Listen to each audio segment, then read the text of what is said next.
来看下一对。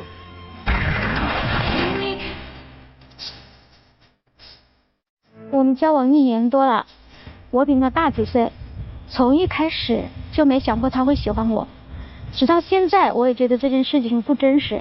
我知道我跟他的年龄有一定的差距，但是我觉得这不是问题，因为我是真的喜欢他。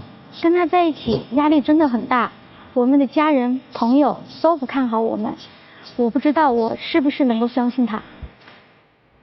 他为了看我的态度，经常做一些事情来试探我，有些事情做得真的很过分，为此我们经常吵架。我就是想知道他到底是怎么想的，他是会一直爱我，还是会轻易放弃？我对这段感情真的没有信心。年龄的差异成为了一个重要的怀疑点，这一对姐弟恋的前途如何呢？让我们掌声请出这一对，来，掌声有请。男嘉宾小田28岁，来自湖南，是一名业务员；女嘉宾小娜34岁，来自湖南，是自营店主。来，有请两位。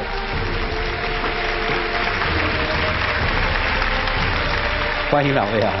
愿意把箱子里的秘密在这儿公开吗？愿意。我愿意。请把箱子放下，谢谢啊。一个28，一个34，怎么认识的两位？等于是我朋友给我介绍对象嘛，然后我觉得我朋友给我介绍的不合适，然后我选择了他。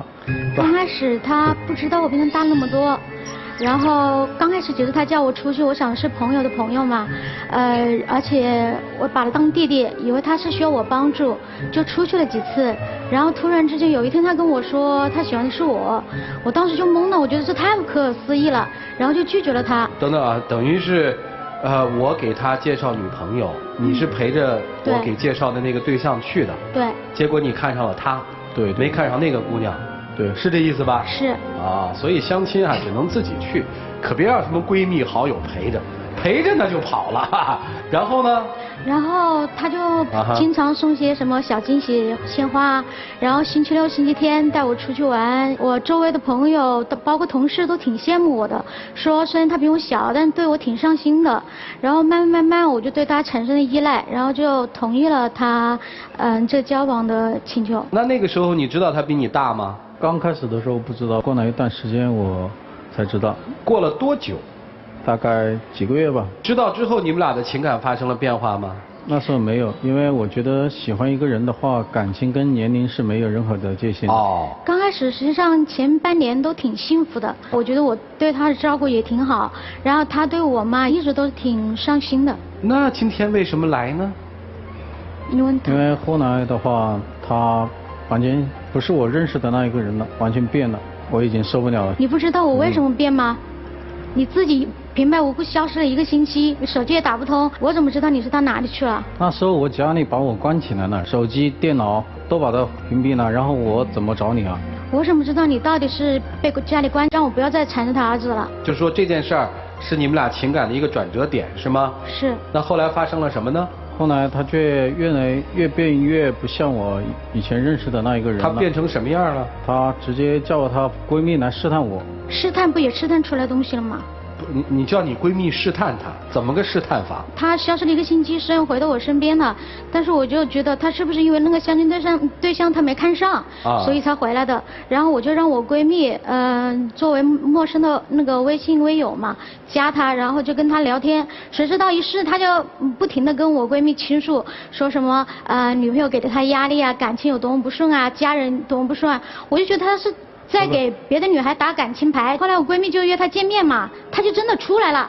出来只是说因为我闺蜜是我朋友，肯定不会出来嘛，就是我去的。你去了啊？你看到她的时候，你得吓坏了吧？我那时候我心里面就想，她给我下一个套一样的嘛，然后让我跳进去，所有的压力也确实是她给我的，我只是找了一个人倾诉，我把她的闺蜜当一个朋友一样的，所以才见面。是微信上面另外一个女孩又长得漂亮，叫你出去，那我知道你只是找她倾诉吗？搞不好你就可以告诉她，哎，我正好现在是最脆弱的时候，可能她就可以趁虚而入啊，你不就是这个样子的吗？那还不分手？我要是你，我看到他来了我就走了，因为试探出结果了嘛。之后他还跟我说了，他说他确实是因为压力太大，他只是找人倾诉，而且就这一次嘛，我就还是给了他一次机会。但是这一件事之后，我觉得更加不靠谱了，所以我就又开始不停的自己怀疑这段感情，越来越没有自信。他后来越来越的过了，我奶奶80大寿，然后他不去也就算了，他还直接打个电话给我说他出车祸了，让我跑到医院里面去找他。结果我急急忙忙跑到医院，他却打一个电话来说，我是试探你一下。我那时候我都不知道怎么跟家里面人说。不是，你是试探什么呀，姑娘？不是，他之前他家人对我就说，他妈对我挺过分嘛。然后我就想着你现在是喜欢我，可能就是可以为我跟家里面做下斗争。但是要是万一以后你不喜欢我了，家人随便说一句你还是选择别的吧，我就想他是不是会放弃我啊？所以我就试探一下。你来演习了一下，你奶奶和我掉在水里，你先救谁是吧？答案是他先救了你是吧？你个不孝的子孙呐！他完全没有注重任何的时间就开始试探我，因为刚开始我教你，你肯定可以。刚开席的时候，宾客全在场嘛，我跟家里面人我也不好怎么说，我就直接说了，然后家里面也挺担心的嘛，就叫我急急忙忙的赶过去，结果一过去就是那个样子。他最后更加过分的是，他说他怀孕，我就立马跟家里面人说了，家里人说啥时候双方一起吃个饭。然后合计办今后的事，没想到我家里人正在那边准备，他这边的时候就直接告诉我，那个怀孕是假的，我只是想试探你一下。我有一个闺蜜嘛，她跟她男朋友谈了3、4年了，感情挺好，然后2个人年龄闺蜜还比她小2岁，就突然之间怀孕了，然后男朋友竟然说你把她打掉吧，这件事对我的冲击力很大，我就想着我比她大了那么多，要是我也出现这件事，她会不会也因为孩子不负责任？这样子你不觉得很过吗？我已经无法理解他到底在做什么了，我都不知道该怎么去相信他。以前我觉得找一个成熟一点的，他懂得照顾，懂得体贴。我比你大，难道我一定要有大女人气质吗？我找你不也是为了让你保护我吗？我也不知道怎么去言语了。我问问姑娘啊，你试探的结果，觉得这男人怎么样啊？我觉得起码这件事情上面他愿意负责，所以就是说，实际上还让我挺感动的。实际上这个事情我不知道他马上会跟他爸爸妈妈说，我想着只是试探一下他嘛。过后我知道他是就说欣然接受，然后也想打算跟我结婚，所以我就马上告诉他是假的。你还是个诚实的人。对，你告诉了我是假的，那我应该怎么去帮你圆这个谎？我现在我不知道怎么去圆这个谎。你可以说验孕棒是出问题了嘛？一次一次的验孕棒出问题，以后不还是可以怀吗？你想跑了是吧？还是说他要变回以前那个他，你还愿意跟他在一起？怎么说？我现在已经受不了了。你觉得你过分吗，姑娘？有点过了吧。那你还想留他吗？反正就说我自己对待这段感情也还是不自信，我知道这么试探不好，我尽量的改吧。世界上有一种人特可怕，我错了，我真的错了，但是我真的改不了，到底应该怎么办呢？听听老师们的意见，一起进入丘比特问卷。小伙子，微信上一个陌生的女人叫你出去，你就出去了，请问和一个陌生的女人去倾诉你的压力，你认为正常吗？我觉得，因为怎么说？你心中当时真的有没有一点花花肠子？没有，没有。真的没有？没有。你呢，高手？你自编自导自演了这么多荒诞剧，谁教你的？有是电视里面看到的，有的就是跟闺蜜一起商量的。我现在一听到他们的故事，就想到了悲剧的重演。我记得是在22年前，我曾经报道过一条新闻，一个妻子，她怀疑丈夫的忠心，她就让自己最要好的小姐妹去勾引试探自己的丈夫，结果那个小姐妹真的把她丈夫勾引到了床上。她后来知道以后追悔莫及，泼硫酸毁了那一个闺蜜。你看你也是一试探，结果把矛盾搞大了。所以你的这个做法很不明智，很不理性，也很不聪明。他第一个，我还是怀疑他有这样的花花肠子的，但是今天他在这里很委屈啊，因为你不信任他，甚至他认为由于你的不信任，他要考虑是不是要断掉你们这一份感情了。所以姑娘，爱情是很敏感的，它也是建立在相互信任的基础上的。你既然爱他，就信任他。如果说你怀疑，就像那一件事情，心里放不下，就走人，很简单。但不要去搞这些试探，很危险，这是在走钢丝。所以这种试探的事情，以后真的不要干了。无论如何，好吧？好。女孩子，今年34岁了是吧？对。谈过几段感情？4段。你对你前面的除他之外的前面的感情的男孩子当中，有没有也用类似的方法试探过？没有。那你试探的理由？我比他大了那么多嘛，我总觉得好像不可能呐，他不可能喜欢我一样。特别是不是消失了1个星期嘛，我就认为是不是去相亲，只是他因为他没看上，所以才回来的。然后我就开始这个我们刚才听过了。那我就想，一般你要是对男孩子没有安全感的话，肯定是因为不自信，然后有一点自卑。那你的不自信原因是什么？就是年龄。仅仅是因为你比他大？对。我想跟这个小妹妹说，因为我比你年长，34岁了。跟24岁的差别，你不要把这10年白过了。如果今天你24岁，原谅你，你34岁了。你如果今天想谈爱情的话，想要将来走入婚姻的话，不要再用那种很幼稚的方法去试探对方。我老公跟我讲过一句话，他就说，女人要跟男人要问一个问题，你要能够接受最坏的答案，不然你不要问。这个话我也告诉我身边的朋友，就是有可能，当然不是说什么都不能问，有可能是好的结果，但是有可能是最坏的结果。但是最坏的结果，你有没有心理承受力去问他？如果没有，要么就睁一只眼闭一只眼，要不然就把自己打醒，我离开他。不要这样子浑浑沌沌的过，没有意义的。好，谢谢王老师。女孩，我看资料上有写，你以前是其实很活泼的，应该不是你现在这个样子。是。什么时候开始变了？就是跟他在一起半年以后。资料上有写，不光是刚才我们听到他的家人不同意你们俩在一起，连你的家人也不同意，是吗？对，我家人不同意。当时我回来跟他说的时候，他并没有告诉我他的家人不同意。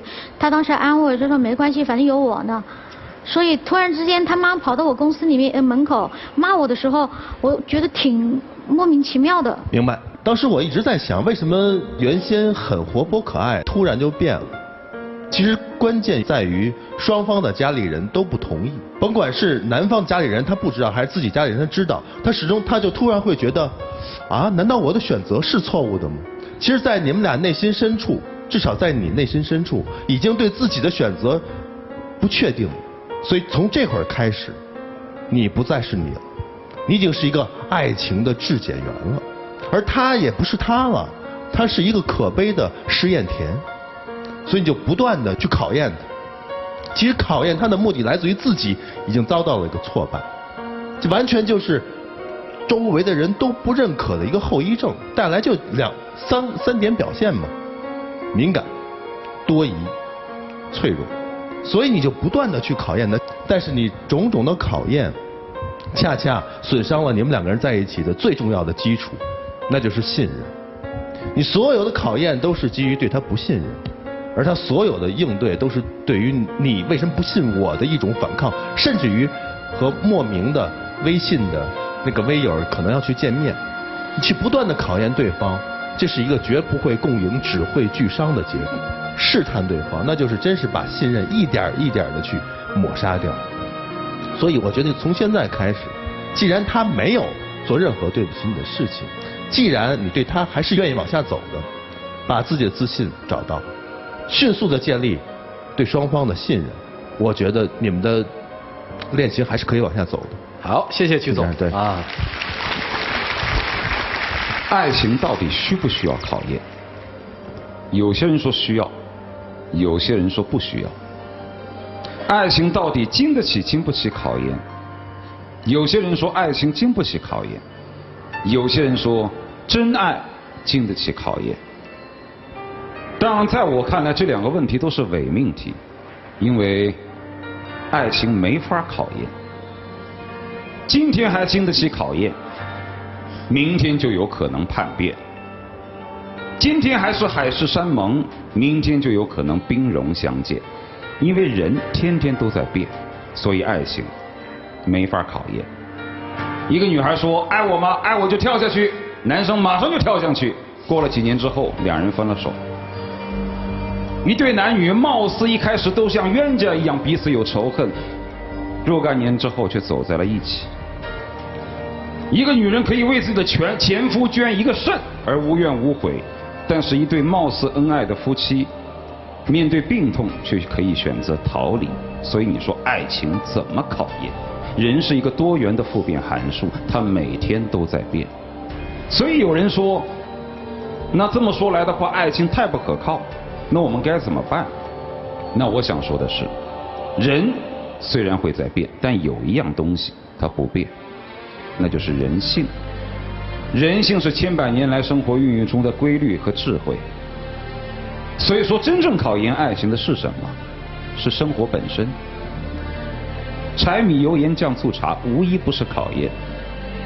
如果你愿意仔细的在生活当中去观察，默默的去付出，你就可以看出这个人到底是爱不爱你，心里有没有你。在爱情生活当中，任何人为的考验都是愚蠢，任何自然所赋予的危机都是爱情的见证。所以说，不要再考验，生活本身就是一种考验，你好自为之吧。生活确实一直在变，人也在变，在一起是一种变化，因为要往好里变；不在一起也是一种变化，因为摔过跤之后就知道怎么跟人去相处。好了，接下来时间留给你们自己，一起进入黄金60秒。很多的时候我都不知道自己跟你在一起的这一段时间为了什么。现在我还是依然爱你。实际上挺谢谢，前面我刚认识的时候你给我的那种幸福。就像刚刚老师说的，可能就是说很多的不幸的事情都是我自己自导自演编出来的。以后的日子我也想克服去改正。亮灯吧，啊！两位请换箱子。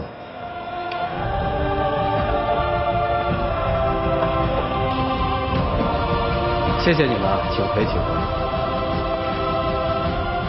请关门，请关门。来，各位请拿起手里的表决器。看好这一对吗？看好选择赞成，不看好选择反对。来，请选择。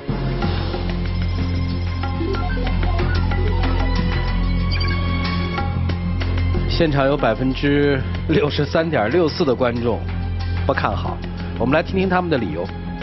我是赞成吧，矛盾无处不在，相爱不易，且爱且珍惜吧。闹过矛盾吗？闹过。被试探过吗？好像还没有吧。跟她的闺蜜倾诉过吗？没有。她跟你自己的哥们儿聊过吗？也没有吧。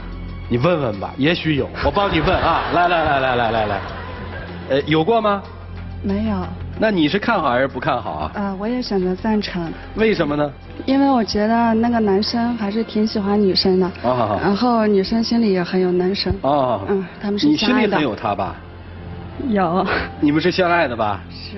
试探一回了。没有必要。你看，就这么个问题，他们在全场占少数的情况下，他们俩都是一致的，说明俩磨合的非常好啊。好，接下来我们来看看这对年轻人自己的选择。5、4、3、2、1，请开门。